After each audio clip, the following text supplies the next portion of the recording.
Hey there, it's Austen here from Peters Drum Company.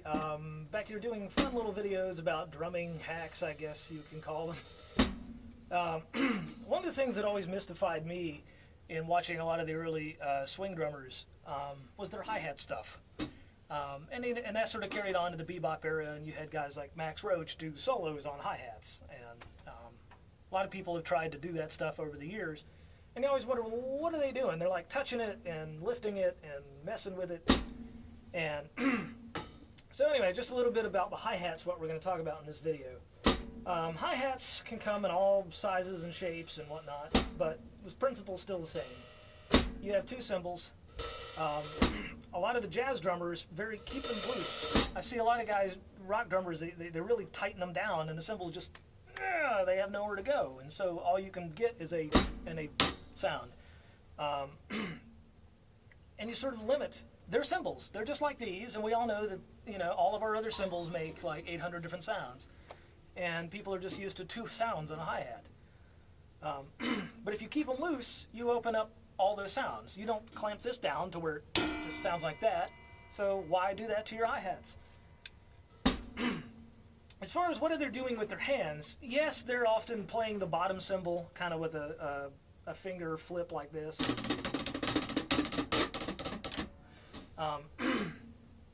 But a lot of times I've found if you control the cymbal with your hand just ever so slightly on the edge, you can really lay into them at softer volumes and get that sizzle.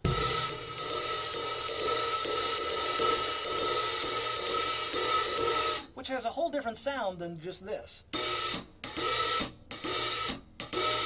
That's very open, closed, open, closed, open, closed. It's kind of jumpy, kind of like a foxtrot beat, which if that's what you're going for, that's fine.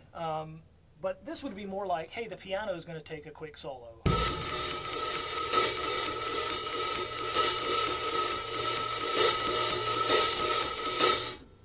I'm not using the pedal. You're just sort of squeezing them gently with your hands. So there's something you can try out there at home.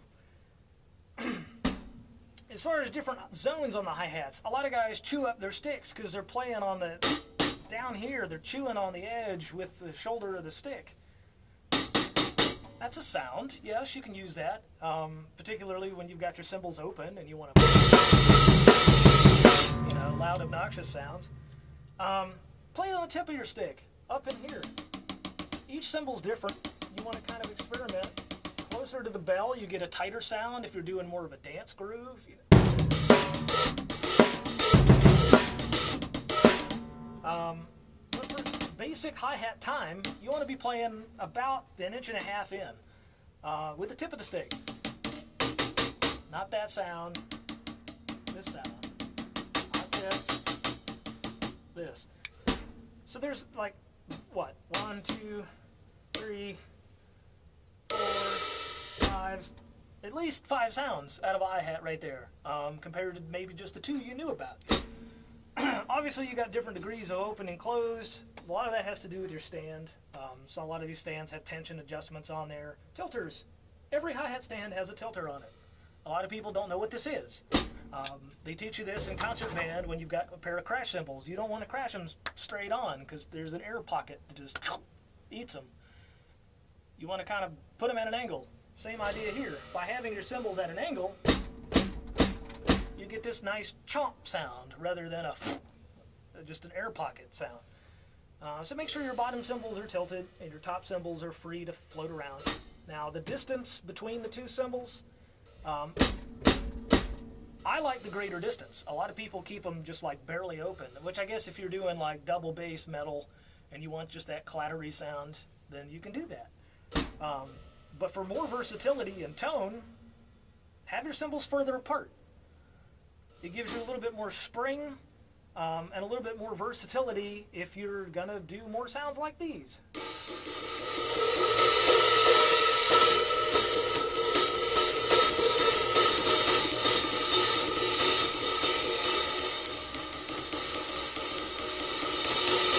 There's like 3 different pitch levels there. I don't know if you can hear that on this camera or not. Let's do something.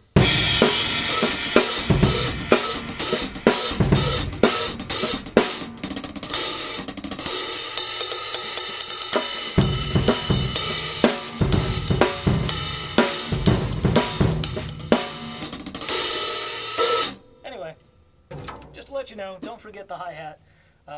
Everybody spends attention in their rides and crashes and chinas and those weird spiral things. Lots of fun cymbals out there. But don't forget the classic hi-hat. It's your best friend. Till next time, this is Austin from Peters Drums. Thanks.